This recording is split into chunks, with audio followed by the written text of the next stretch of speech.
Hey, Neil McDonnell here. I am excited to get started with another LinkedIn Live daily on weekdays from noon to 12:30, and this is where I try to provide you tips on succeeding in the federal government contracting space, especially tips relate to sales activities. And so we're going to get started in a second on that. As you come in, two things: you can see the URL on by my name, govconchamber.com. If you haven't gone there and got our download directories, you can go there and download them. They're useful tools to doing sales within the federal government. So they've got names, 1,000 names of people in the government that you can reach out to and talk to as you're trying to learn about opportunities, or you're trying to chase opportunities down and learn more information. If you don't know who I am Neil McDonnell, the president of the GovCon Chamber of Commerce. I've spent 20 years in the GovCon space as a small business owner, as a salesperson, knocking on doors in the federal government world. And I say government contracting is not a secret, it's just a process. My job is to teach you that process, and all of it is designed to help you make more money, really. That's the whole reason we're in business. We do good with that money, but as salespeople, our job is to make more revenue for the company so that we can continue to grow. And that's where I like to focus. I'm going to get started here on the topic in one more second. I'm just pulling up a quick slide that I have that lays out what I'm looking for. But one thing I was going to say is, if you haven't signed up for today's webinar, I've got a webinar at 2 o'clock this afternoon, East Coast, that is around finding and building relationships that lead to federal revenue. It's a fantastic webinar designed to be teaching you the process and the skills needed to be able to grow your business through relationships, right? We hear that relationships are important. Well, in this webinar, I talk about how I'm also launching a course that goes deep into it. And so at the end, I'll say something about that. But the webinar itself will be really in-depth training. Okay, I'm going to get started with today's topic. It's one of the ones I get questions on all the time. How can I find opportunities out there that fit within my space? And by the way, give me a little chat. Just let me know you can see and hear me as I go forward. I've got my own phone down here, so I look to watch the time, but otherwise I'm just tracking on the topics. But finding opportunities, sometimes it can be really difficult for people. And so today I want to share 10, 12 different ways that you can go after opportunities and find them. There's not just one way, like Sam, right? That'll be my first way to say, but there's not just one way to find opportunities. There's a ton of ways. And today I'm going to give you at least 10, depending on how long it takes me to ramble through them, that I think are really helpful for you using as channels to find opportunities. And basically think of this as the top of a sales funnel. This is how you get opportunities into the top of the funnel and begin to qualify them, decide bid, no bid, that kind of stuff. So the first place you can go is sam.gov, right? If you're in federal government contracting and I say sam.gov, you should not be surprised. 3 things you want to pay attention to in there, though. The first thing is look for sources sought.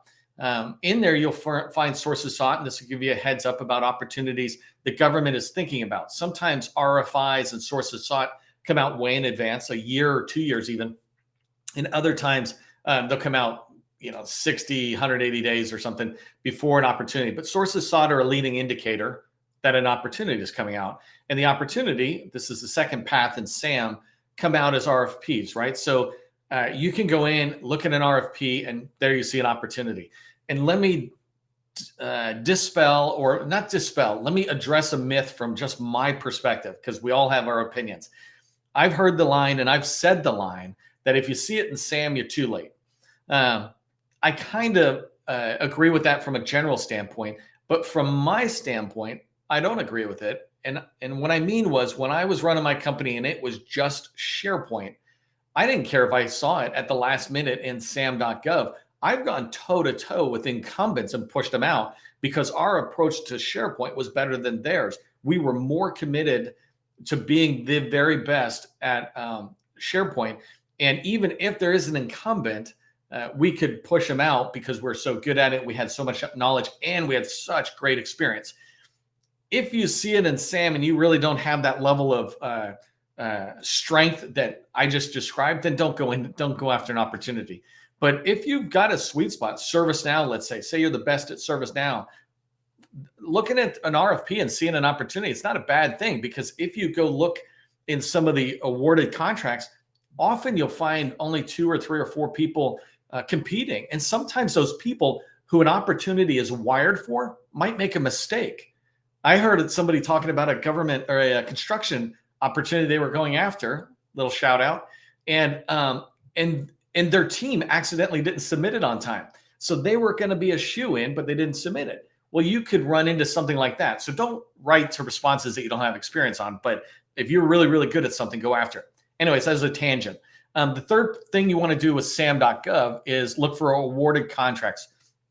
If you find awarded contracts that are the ones you wish you had won because this is perfect for you, then those are leading indicators for 1 to 5 years out, right? Those contracts are going to expire. And so just put them into your pipeline and track on them. If they're 5 years out, there's nothing wrong with putting it in the pipeline and saying, hey, we're going after that in 2025 or 6. That's the way you have a pipeline that's really covering the out years, but it also helps you remember that thing. Like, it's in there and you can begin to pay attention to it. So those are the 3 you want to find out of sam.gov: is sources, sought, or RFIs, the RFP, and then the awarded contracts. The next second one for finding opportunity is FPDS. By the way, USA Spending is just a interface. It's a presentation layer, if you will, of the data that's in FPDS, and I think FPDS might be moving to SAM.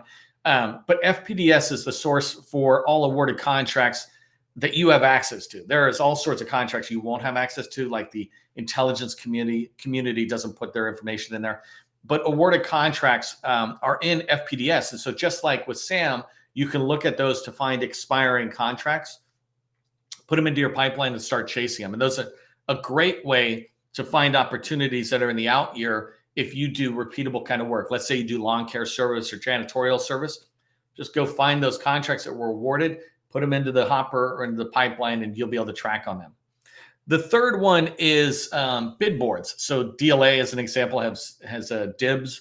And in these bid boards, and there's a ton of them around, you can, they'll just be putting requests for bids into the system, and they're just looking for quotes. These are fast turnaround opportunities.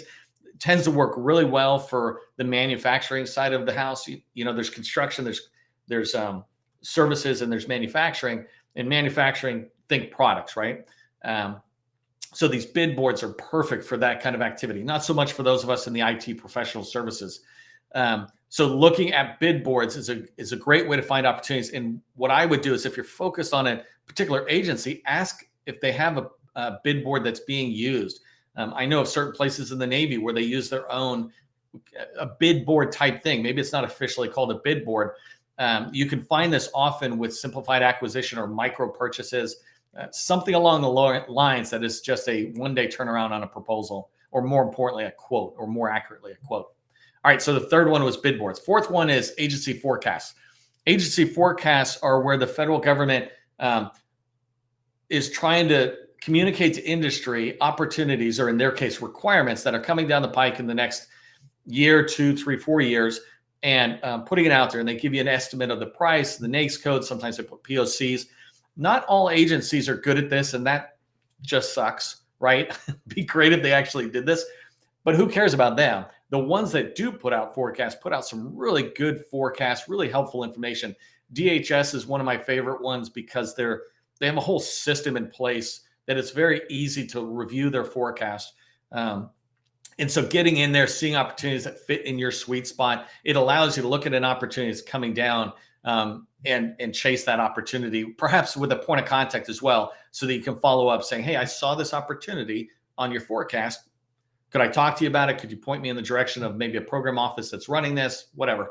But agency forecast. The next one is agency industry days. And industry days are one of my favorite kind of secret. It's funny because I say government contracting is not a secret, but sometimes it feels like a lot of the information is secret. The industry days have slides that they put out. It's a whole presentation. I don't actually care about the actual event, but the slides are out there. So if you find industry day slides, you'll find in there that they really go into an opportunity. And some industry days are designed specifically for a single opportunity. Others, and I can't remember the name, and I apologize, but it's basically kind of like a combined industry day, and maybe somebody, if they're on, who remember the name, or especially if you're on the government side. But it's this where they're briefing, hey, these are all our top big programs, and this is what's going on with them, and these are the opportunities. Or the Navy might sit there and say, these are all our program executive offices.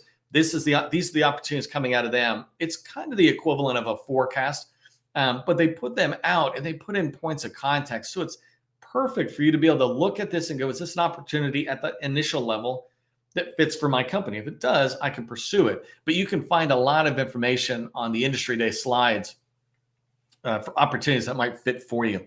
The next one are agency events. And so this is kind of a piggyback above industry days. Industry events, you can think of the typical matchmaking events, the small business monthly vendor outreach sessions that they have. Those are a good place where you get in there and they might bring in the head of contracting activity or somebody like that to talk about opportunities. When you do matchmaking and you're sitting at a table talking to the different people in the different program offices, they might talk about or even bring their own forecasts in there. So sometimes the agency or the department isn't consolidating them, but you've got somebody who's walking up prepared and able to share with you what's going on. Another example of an event is a much bigger level are conferences. So Navy Gold Coast or the Air Force Association put on a big Air Force event recently. And when you go in there and you listen to the speakers, they talk about what's going on. So some of the opportunities I'm telling you can find are very formal. So if you go into SAM, it's formal. They put the opportunity in there, an RFP or even an RFI. The forecast, those are very formal statements. They're not guaranteeing that requirement will actually be procured, but it's a very formal thing. When you go to a conference, you kind of get that same thing where they might put up some slides talking about it, but you can also hear them talk about informal opportunities. We're really thinking about going this direction. We really need to tackle this problem. Well, those are opportunities as well. They just haven't been written down and formalized.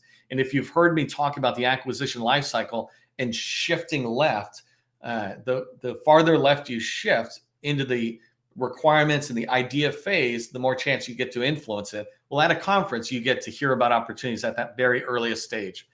Okay, so that's 6. Number 7 is small business professionals. These people are excellent for reaching in, saying what's being discussed within the organization. Some small business professionals have complete access,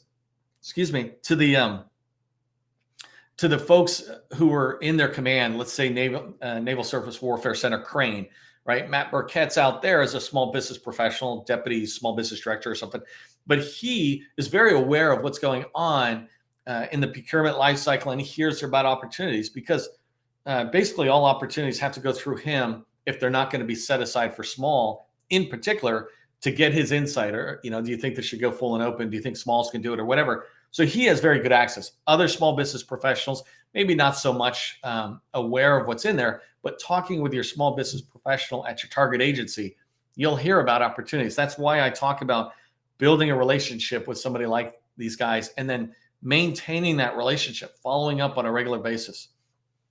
So that leads me to, still sticking within an agency, the program office personnel. You want to get into program offices and attend my webinar this afternoon if you don't know how to do that, but get into program offices that use what you sell and have relationships with them. You will hear about opportunities before they come down the pike, right? If they've got a formal opportunity, you're going to hear about it through SAM, through the contracting officer, through the small business specialist. But if you talk to the program office and you've got this regular relationship where you're engaging with them once every month or 2 or 3 months as you are building that relationship, they'll talk about their next 5 years. If you walk into any senior director or whatever title who's responsible for a lot of programs and work, you'll see on their walls often a whole 5-year strategy laid out. We need to do this work. We need to get this thing going. Other times they'll have them formal. These program offices will have their 5-year strategy kind of formally laid out, and they'll just share it. That's something else you might find at an industry day or conference, et cetera. But if you have the relationship with them directly, you can just ask them. You can talk with them and talk about what you do and hear about the opportunities, maybe even introduce the thought of an opportunity to them. So you're the catalyst of the idea. All right, the next one, number 9, is procurement center representatives. These folks are called PCRs, and these are employees of SBA, Small Business Administration, and their job is to approve opportunities to go full and open. Basically, if an agency is trying to put out an opportunity full and open, these guys fill that need for the SBA to be doing oversight to make sure that these opportunities that could be done by small are being pushed back down to small. And so having a good relationship with your PCR, some are going to be better than others, just like, all of us, right? Some of us are better than others at certain things. But having a good relationship with these PCRs will put you in touch with the people who are talking with the contracting officers under their responsibility on a regular basis. They're in order for these guys to approve it, and I don't want to get overly technical on this, but the government must submit a form to the PCR, and the PCR reviews it and signs it and says, okay, it can go full and open if it's over certain thresholds. Well, if that's the case, then talking with these people, you might hear about opportunities.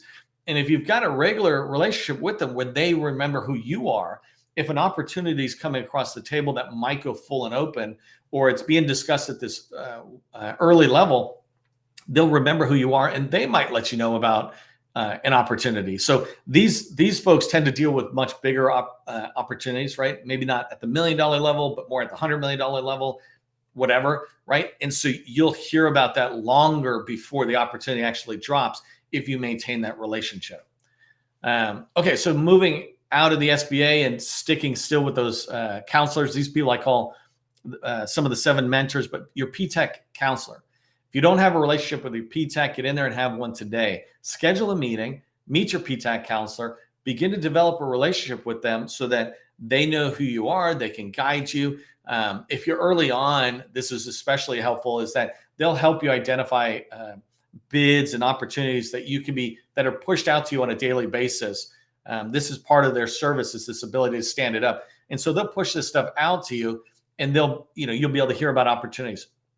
If you're more mature as an organization, you got more past performance, and you're still staying with them as they know who you are. Well, they work with the local contracting officers who are, let's say out in Oklahoma, Tinker Air Force Base, there's, a PTAC counselor out there who works regularly with the contracting officers at Tinker Air Force Base to put on events and to make sure that, if they're trying to reach out locally to find small businesses. And so if you make a point of building a relationship with this PTAC counselor, there's somebody who can serve up opportunities to you. They might tell you about the opportunities that I mentioned that are just, let's say, on bid boards or on daily digest type stuff, or through the contracting officer, but they also work with all sorts of other businesses. PTACs don't just support small businesses. They also can support large business, right? DLA mandate is to support government contractors in the defense industrial base in particular. So they work with these businesses and have relationships. There might be a large prime out there in Oklahoma, using that example, who is looking for small businesses or teaming partners that can help them shore up existing contracts or new contracts. And having a relationship with the counselor might be able to, if they know who you are, be able to reach out and say, hey, by the way, I know you do SharePoint, Neil. These guys are looking for SharePoint. Why don't I put you together? Sounds good to me. All right, that was 10. Let me go to 11. I'm just looking down, watching my time. 11 is teaming partners. And this is really my absolute favorite, because in the beginning, you're struggling to build relationships. You're looking at a lot of places. But at some point, as you begin to mature, you're having recurring strategic meetings about your pipeline. And so in your pipeline, or in these regular meetings, when you're talking about your pipeline, both companies, both teaming partners, should be trying to identify opportunities that would fit and bring them in. If you make a point of building relationships with 10 or 20, and this is not a lot by any means, but if you, you just build less when you have less people. But if you build a relationship with 10, 20 teaming partners, and, earlier this week or last week, I did a video on how do you manage the relationships. But if you follow up with them every 2-3 weeks and you've got a 30-minute meeting, as opportunities come down that might fit, they'll potentially invite you to be on their team, telling you about an opportunity, or they might see an opportunity and they realize, oh, hey, you're a woman-owned small business. I'd like to get on it, but we're not women-owned. They could come over and say, hey, Jane, here's an opportunity that you guys might want to go after it. Seems like it would fit with you. We would love to be on your team. And so you're sharing opportunities back and forth. And the stronger you make those teaming partnerships and the more aligned your both services, I don't mean exactly SharePoint, let's say, but network engineering and SharePoint are very aligned. The more aligned those are, and the more aligned you are on target customers, for example, hey, just Air Force, just Navy, the more your partners are able to identify opportunities that could fit for you or invite you into their opportunities to be a piece of that activity. So teaming partners are a great one. I describe the difference between strategic teaming partners and ad hoc teaming partners. So strategic ones are the ones you have those recurring meetings with. Those are great, but it's also handy to have ad hoc teaming partners where when it makes sense, we connect. And those tend to be the type of people you're meeting at events and you're just following up with them every few months or only at events. But it's okay to do both, because the more you can communicate what you do on a focused way to these teaming partners, the more they'll be able to identify opportunities that can fit for you. So that was number 11. Number 12 is contract vehicles. This is a huge one. If you're not on a contract vehicle, you're often not going to hear about an opportunity. I think a lot of us hear about GSA and you got to get on a GSA schedule. But if I understand my numbers correctly, it's less than 20% of the dollars spent that is spent on GSA mass and GSA, contract vehicles like that, the general ones that everybody has. And then the rest are on others. There's over 100,000 contract vehicles out there. An example is Seaport Next Gen, which is a Navy contract vehicle, which basically means that all opportunities on the Navy that are related to in particular professional services or IT services go through this vehicle. But if you're not on Navy Seaport Next Gen, you're not going to hear about it. And so what you want to do is go find somebody and get on it as a subcontractor or just as a kind of a named or a named teaming partner on the vehicle. They can add you into the Seaport Next Gen contract vehicle portal where all the opportunities are listed. Those don't go out. Even GovWin, for those of you who subscribe to GovWin, does not have information. GovWin they should not be going into any of these contract vehicles because the data is restricted.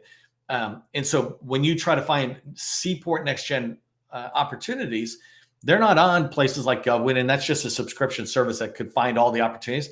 And so the only way you can hear about it is by the people who actually are the contract holders.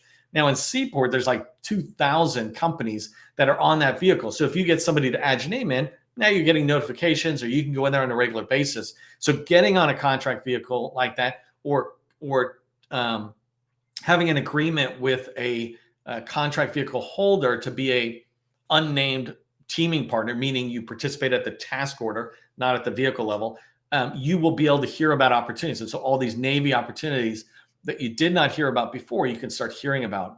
Same thing with GSA or 8A Stars 3, right? This is a $50 billion IT contract vehicle that's out there. And there's only like 1,000. It sounds like a lot, but there's 1,000 contract holders on there. And whatever goes on there is basically completely hidden to the rest of us who are not on that contract vehicle. So building a relationship with somebody who's on there, you can't be a named partner on the contract vehicle, but you can sure participate on the awards. And so you just find somebody and you build a relationship and you're looking at that pipeline together. And now you've got access to the opportunities that are, on the contract vehicle. And so you can repeat that across the board. You find your specialty on what's in there. I was looking at a contract vehicle called TACCOM or TACOM 2, and GSA puts it in its weapons systems and ammunition or security type range. But looking into it further, I see it has a lot to do with radios, and I don't want to go too far into it because I'm not an expert at it. But I see it has a lot to do with the radio communication that happens among law enforcement, maybe even the military. As a contractor, I don't have access to any of that information. But if I was in that space, all I have to do is reach out to these contract holders, and by building a relationship with them, I'll be able to hear about those opportunities now. And now I just double the amount of opportunities I can see. So make sure that you know which contract vehicles are preferred for you and what you sell, and then go find somebody who's got it and see if you can begin to hear about the task orders that drop out. The last one I want to share, and I think I'm down to my time here, which is great, are subscription services. I'm opposed to you spending any money if you're not making money. That's my general rule. It's the reason I started the GovCon Chamber, which, by the way, is 100% funded, self-funded, right? It means it's funded by me. I had somebody asking me about, not just asking me, they were expecting things from it, thinking the SBA was doing this stuff. Everything about the GovCon Chamber is private. It's us, you and me, who are running this thing. It's not the government. And it's done that way on purpose because it's run as a business designed to help you make money. I'm not here to change policy, deal with that stuff. That stuff doesn't interest me. What interests me is really specific tactics of making money. And one of the ways you make money is you don't spend money until you start making it. So these subscriptions, when I say GovWin as an example, and no offense to them because I subscribe, but if you're not making money, don't subscribe to those guys. But if you are, they have all sorts of information about opportunities, obviously, that you can go in and you can begin to set up searches, et cetera, that the opportunities are being pushed to you. And as they hear about them, you'll get them. My big caveat with GovWin or any other tool like that is make sure that that information in there is not your only capture activity. Go do your own capture activity, and then GovWin's great. If all you do is read what they have there, well, all your competitors have that. But anyway, so a lot of different ways you can find opportunities. If you'd like, I'd be happy to just shoot this list if you didn't write it all down. But each one of these, when I'm advising clients, each one of these is a specific way to find opportunities that is what I call a channel to opportunities. And so I want to be having activity on each channel. It doesn't take a lot of time, but when you put a plan in place to go after these channels, you really can find a lot more success in identifying opportunities that will fit for your company and begin to allow you to, grow your company making money. If you have any questions, go ahead and drop it in the comments. If you do me a favor and make sure you drop in what you guys do, I'd love to see that. And if you want this list, let me know. Just say, give me something that says send me a list. Give it a thumbs up if you like this content today. Again, join the webinar. You can go to govconchamber.com. You'll find the link there right on the home page that'll send you to the registration for the webinar for finding and building relationships that'll lead to federal revenue. I'm Neil McDonnell, telling you government contracting is not a secret. It's just a process. I'll see you next time.